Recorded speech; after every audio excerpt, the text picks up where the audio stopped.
Which is awesome. Thank you guys for being on time for everything.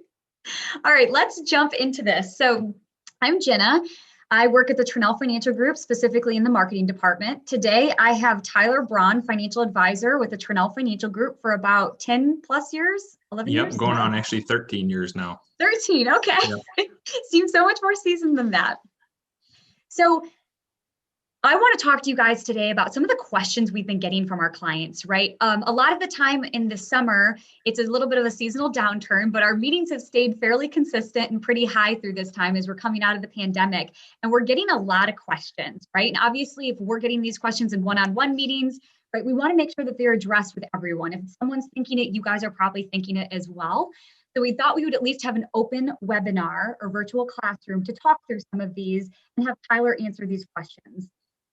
If while Tyler is talking, you guys think of something or it's an impetus to another thought, at the very bottom of the screen, there is a section that is a Q&A.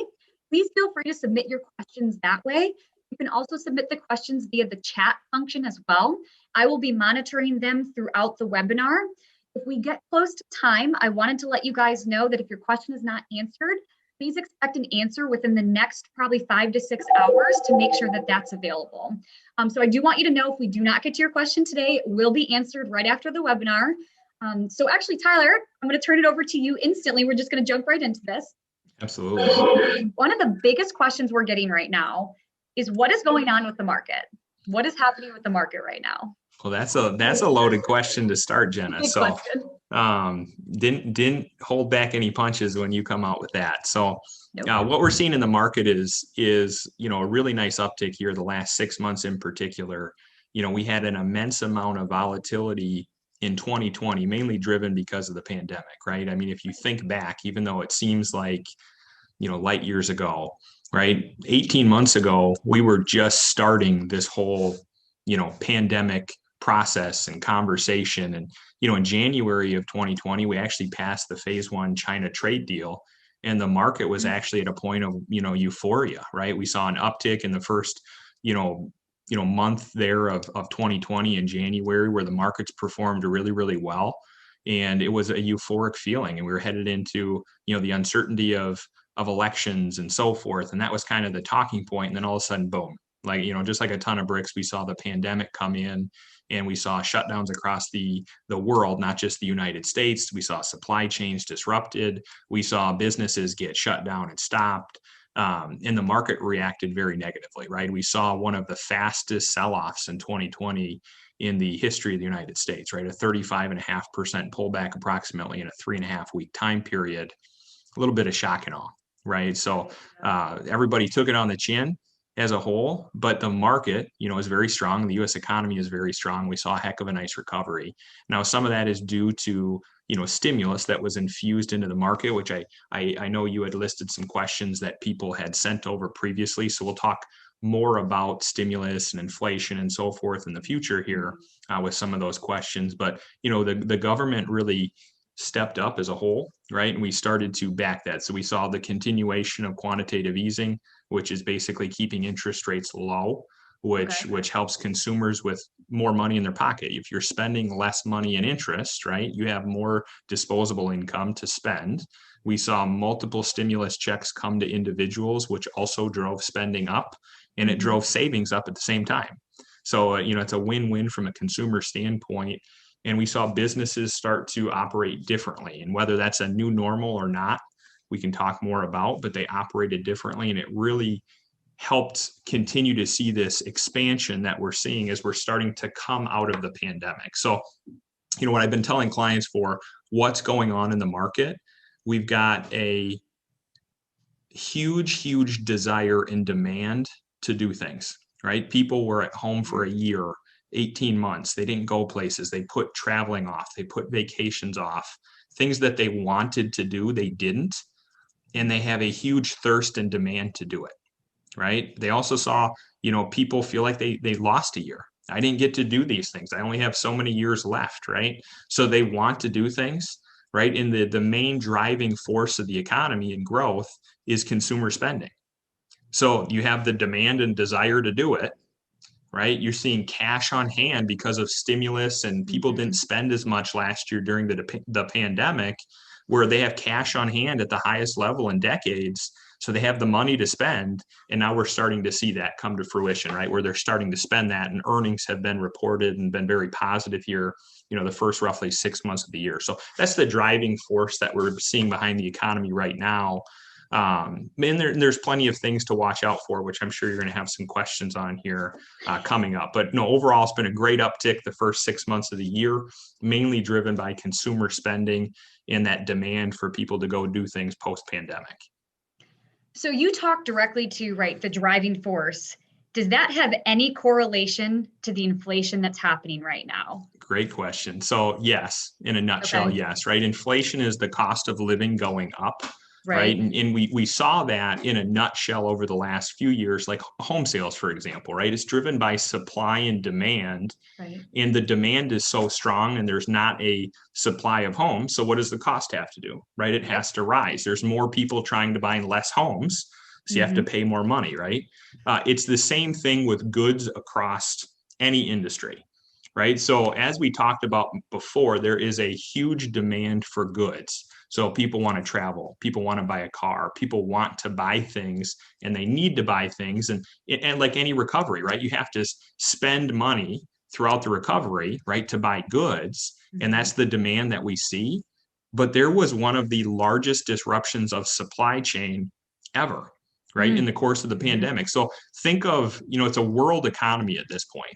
So, India, for example, is a country that we would input certain goods and products from. And they were, as a nation, shut down for multiple months with one of the largest COVID outbreaks ever. That's a huge break in the supply chain. So now we have not only a backlog of products that are still coming in from a year ago of orders, we have all these new orders on top of it. So there's no supply in certain areas, and there's a huge demand. So anytime you have a supply that's at a shortage in a demand that's through the roof, you have to increase the cost, right, in order to, get those products or goods. And that's what we're seeing. And that's inflation across the board, where just the cost of living is going up, right? Think of a 2x4, for example, right? With the pandemic, there was a huge disruption in supply chain for wood, for 2x4s, home building materials, and we have a housing boom going on. So it was a double-edged sword, right? A 2x4, I like to do a lot of home projects, was about $1.89 for a standard 8-foot 2x4 previous to the pandemic. I know that because I used to go to Menards and buy them all the time, right? Post-pandemic, or actually right in the height of the pandemic, you could buy a 2x4, but it would cost you between $11 to $12. So think of the cost that adds to building a home, right? Think about how many 2x4s, right? So, futures have started to come back down. And what that means is, they do it on board foot. So futures were at $1,600 per, I believe it was 100 board foot at the height of the pandemic. Now they're about $800 per 100 board foot. So they're about half of what they were, right? But that's how inflation works, right? A 2x4 might get to $4, and you think, oh, it's cheap compared to what it was, but it's still twice the cost of where it was pre-pandemic. And that's where it just continues to creep up. So it is something that in pre-retirees, retirees, definitely have to budget for in the futures. I do think inflation will be something we're going to be dealing with here in the next few years. Okay. That's good information to know. That's really good. So if you're within that category, right, you need to be very aware. Well, just anybody as a whole. Inflation's a hidden factor, right? Most of my retirees that I work with, right, they're debt free. You're not buying a new home every year where you have to worry about rising home costs, or buying a car every year. So you're insulated to a point from inflation.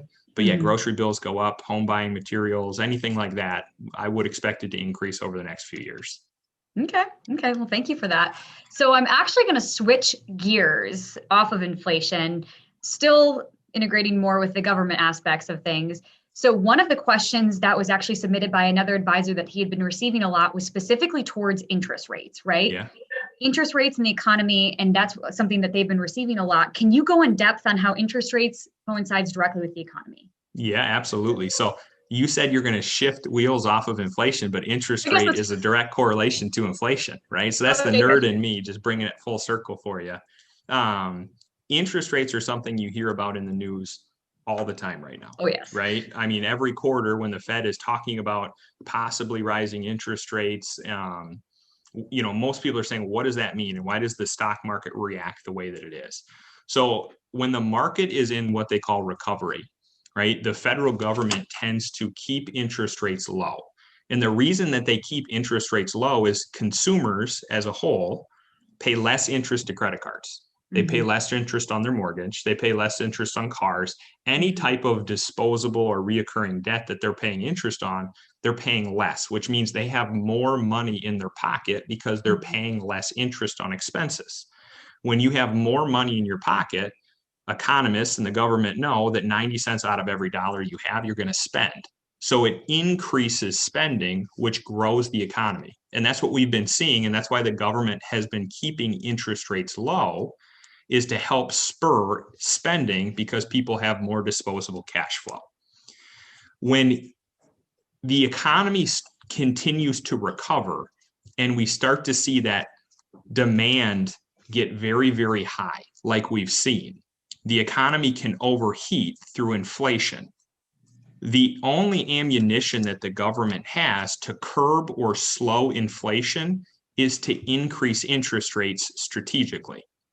Right? So you don't want the economy to overheat because you don't want inflation to go up by 20, 30% like it did in the 70s. And all of a sudden a cheeseburger that costs $5 now costs 15, right? You don't want to see that because you have less money to spend on everything, which means you need an increase in wages, which means company profits drop, and it's a trickle down effect all the way through.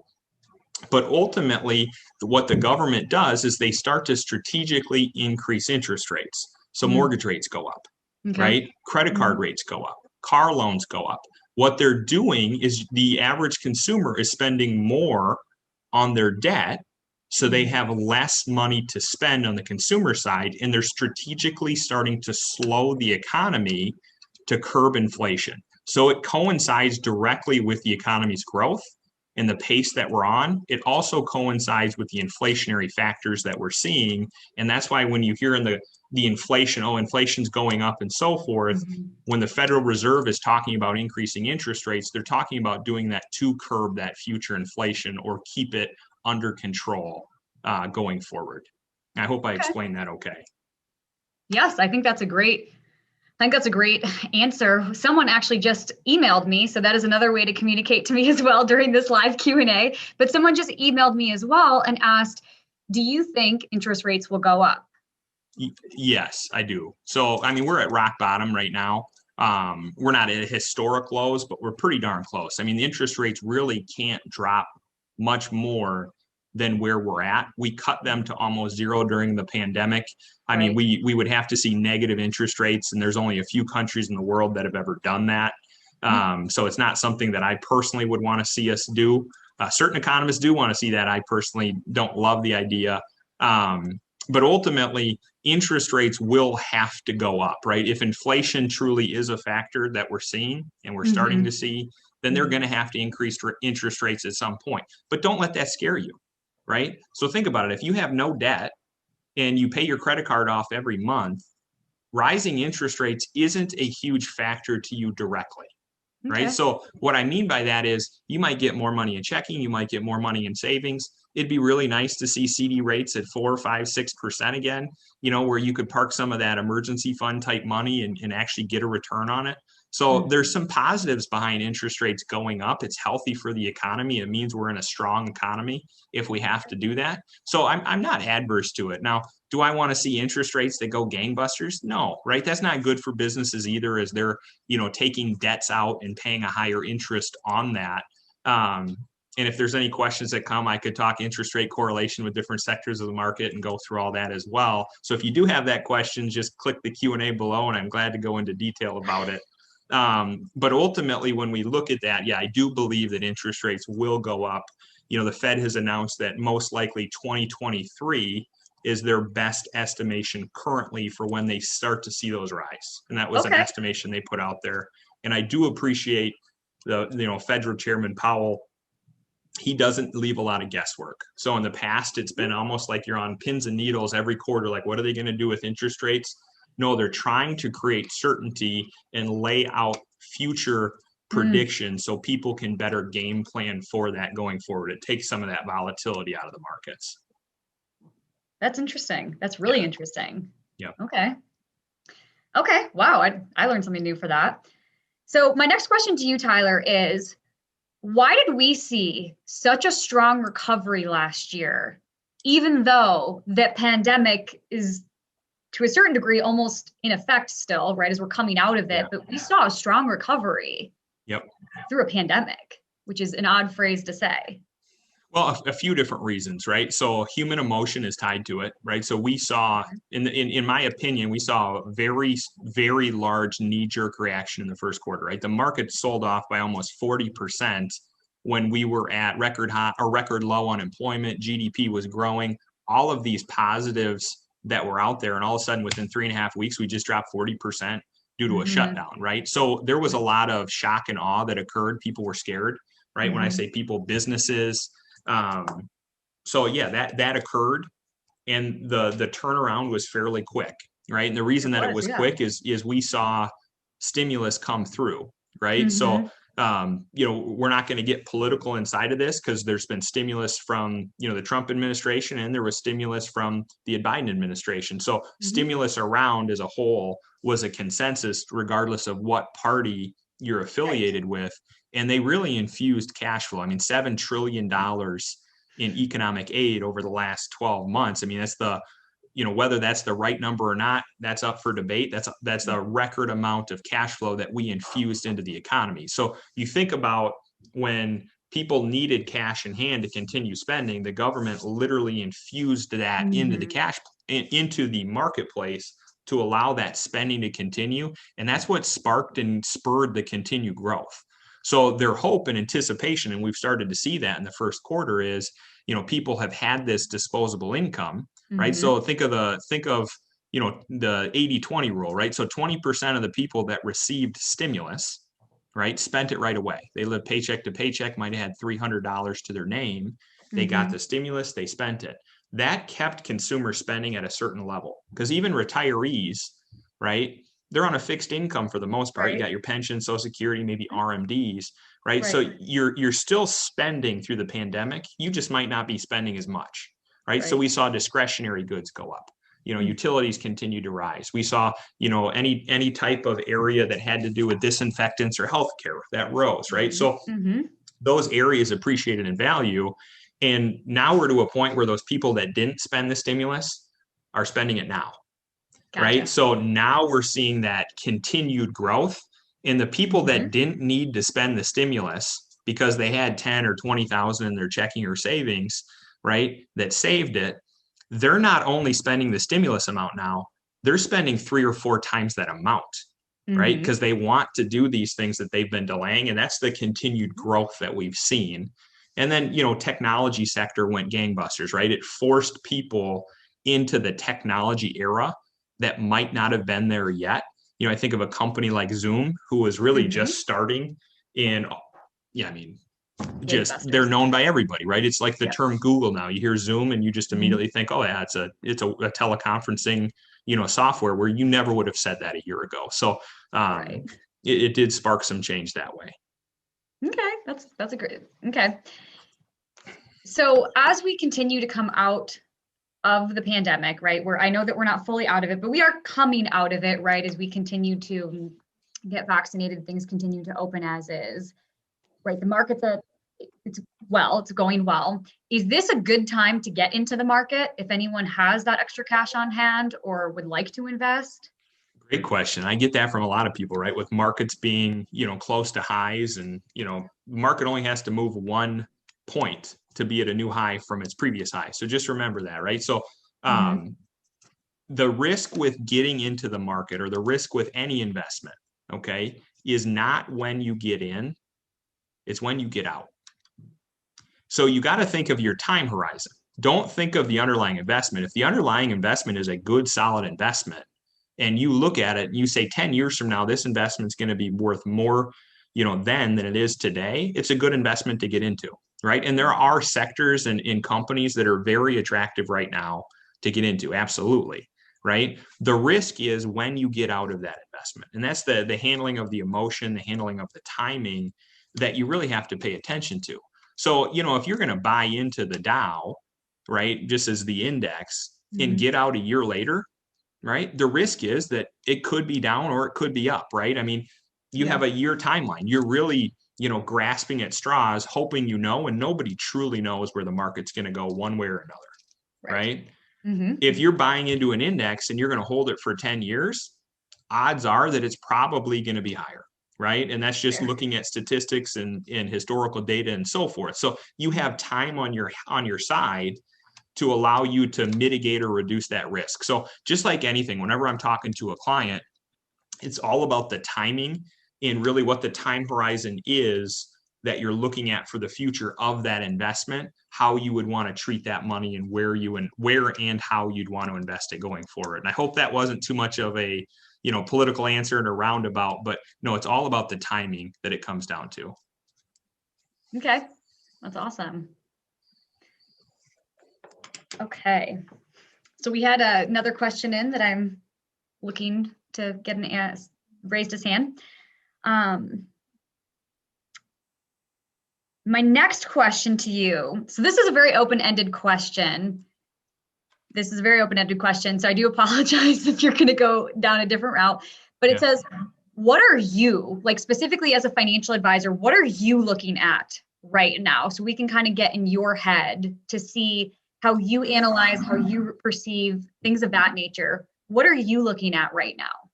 Yeah, really good question. So I'm not a person who's looking at where the market is day to day, right? Because we have no control over the day-to-day outcome, right? Yeah, you want to look at it from a macroeconomic level and say what trajectory are we on, what sectors are affected. So I'm more looking at the underlying moving parts of what's driving certain things, right? So what I mean by that is, interest rates rising, inflation rising, what impact does that have? What sector do we need to focus on? How do we need to position ourselves for the certainties that we know may be coming, right? The overall day-to-day movement, we have no control over. So we're not day traders. I'm not looking at it, okay, it's up 300 points. We need to react one way or another. We want to keep that ship going in the right direction. Beyond that, there's indications and things that are out there that we have to pay attention to, right? There's tax law changes that they're proposing. So it's understanding those and researching those and all the what ifs, because they haven't passed anything yet. You think of the 706 plan on possible estate taxes and so forth on certain levels. So those are things that we're paying attention to in the background that day to day have no impact, but yeah, we want to know how that fits in. So we're looking beyond just the short term, and we're saying, how do all these other pieces, right? So they're talking about the Secure Act now 3.0 versus 2.0, right? Where they moved the RMD age last year or 2 years ago from 70.5 to 72. They're talking about moving it back to age 75. And if you have under $100,000, waiving it all together. So there's all these changes that are constantly occurring. And that's really what we're monitoring to make sure that we're, like I said, headed in the right direction from that regard. But yeah, otherwise, it's very similar to what we've talked about. It's just these are the certainties that we feel are going to be coming. How do we feel certain companies are going to react? And then positioning accordingly to take advantage of that. So don't overthink it. Just go with what you know and ultimately, position yourself to be successful that way going forward. Okay, that's a loaded answer too. That was a loaded question with a loaded answer. But it is interesting to get inside an advisor's mind, right? Because you are almost trained to think in this manner. And to me, it's very intriguing because y'all don't think the same way that we do at times for things. There's different numbers up there at times, yeah. As well. So does anyone else have any other questions that they would like to go through or go over that you guys have any questions on? I know there was a question I saw about 401ks, and I don't know if, what the detail is about that 401k question. I mean, overall, a question that I do get from clients is just, if I have a 401k, how do I position that in order to take advantage of volatility? Or, what do we look at when adding to a 401k to take part in the market. And there's two pieces that most people don't think about inside of a 401k.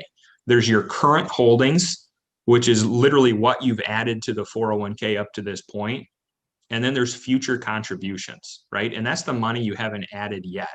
And when you're doing your allocation, you'll notice there's a box that you can check where you can separate the diversification for each of those. So the closer you get to retirement, general rule of thumb is you typically become more conservative. There's a lot more that goes into that, right? Because, you think about it, we're in a rising interest rate environment possibly here over the next few years. You don't necessarily want to go ultra conservative and put all your money in bonds, because bonds work inverse of interest rates. So if interest rates go up, bond prices fall, right? The best way to use a 401k is through a tool called dollar cost averaging, which is what most people do without even thinking about it. And that's simply just adding money every paycheck and set it and forget it type mentality. Now, when you're 56 years old and want to retire at 59, you're 3 years away. And if you have $1 million in your 401k, you don't want to see that $1 million turn into 500 because the market goes down. Is that fair? Right? So ultimately, taking that current holdings tab, you can turn that and make that more conservative the closer you get to retirement, so you don't have all that volatility. But the future contributions that you're making, that's the money you haven't spent yet. So it's all your future money. So when's the best time to buy a company, right? When the market's down. You want to buy everything at a discount. So do you really want to get super conservative with money you haven't even spent because you're afraid of the market going down? No, you want to stay fairly aggressive with that future contribution, because if the market dips, that's the best time to buy, right? And you're more conservative with your larger asset that you're going to spend first. So you have a longer time horizon with that. So, if you're looking at the 401k, it's just bringing all those pieces together so you understand the moving parts, and there's just having some direction behind it. So I hope that answered the question that was out there about the 401k, just to help, remove some of that stress that might be there for people. That's a great answer. We have another question. I'm actually going to allow Adam. I understand that you have a question. I'm going to allow you to talk quickly so you can ask the question.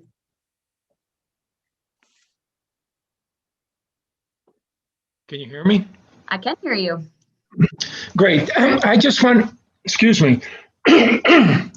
to confirm, concerning the RMDs, I qualified for the 72 age period to start RMDs. So basically the rule says I have till April of the year following the year I turned 72 to make to take the first distribution. But if I do that, will I have to take an additional distribution that same year? Great question, Adam. 73? Yep, great question. So the short answer is yes. So ultimately, in the first year you take an RMD. So it used to be the same for the 70.5 rule. So 72, it sounds like where you qualify. So it's the same thing. You have until April 15th to take your first RMD for the prior year. Okay. So ultimately, if you do that though, then yes, you have to double up or take an RMD by April 15th, and then you have to take another RMD for that year for age 73. So you'd actually take 2 RMD payments in that year. Where it could be a positive is if you're still employed and you're trying to push off income. So let's say that you're a high income earner making 250, 300,000 and you're a high tax bracket. And when you retire, you'll be in a lower tax bracket and you know that. That would be a good strategy then, Adam, to defer that until after December 31st. So you're in a lower tax bracket. Rather than paying 35% tax, you might only pay 20 or 25% tax, even taking 2 RMD payments. But for the average retiree, Adam, we typically see them take it at age 72 and then again at age 73 rather than double up the income in 1 year. Okay, so basically what I would want to do is take the first RMD the year that I turned 72 by December 31st, correct? You hit the nail on the head. That's exactly okay, right. Great.